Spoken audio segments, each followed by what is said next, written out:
वुशवी वीर सब क्या वनान अस्तगफिरुल्लाह खुदा रहम खुदा नजा दपन या तुले खंजर मारे न सान शब्बा रोए। सही तो बोला, सही तो इसने बोला, क्योंकि अगर तू इसको सारंगी पर बजाता है, वीर साहब कहते हैं कि अगर इसको तू सारंगी पर बजाता है तो ये तो गलत है।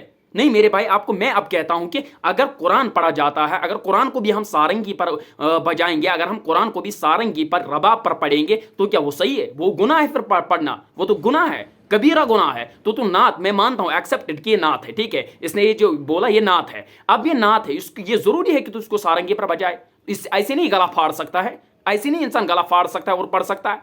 ये जरूरी है कि तू सारंगी उठाता है और तुरंत तुरंत उसके बाद तो पढ़ता है। नहीं मुझे ये समझ नहीं आ रहा है, कम से कम सोचने की बात है, अकल की प्रतिभा यूज कर लो। वो तो तुम करते ही नहीं हो, क्योंकि तुम्हारा जो ऊपर का माला है बिल्कुल ये खाम में गया हुआ है। ये जो ऊपर का माला है ना तुम्हारा, ये खाम में है, अकल का तो तुम कभी यूज कर ही नहीं सकते हो। इसलिए मेरे भाइयों कम से कम सोच लो हम कर क्या रहे, हमने करना क्या है। अगर वीरी साहब ने ये बात कही है तो बिल्कुल ऑथेंटिक 100% सही की है। और इंशाअल्लाह अज़ीज़ इस चैनल को फॉलो करो इंशाअल्लाह, और इस यूट्यूब चैनल को इस्लामिक वे नेटवर्क इसको भी सब्सक्राइब करो। आपको इंशाअल्लाह जल्द न्यू अपडेट मिलेंगे और मिलते हैं एक नए अपडेट के साथ। तब तक के लिए अल्लाह हाफिज।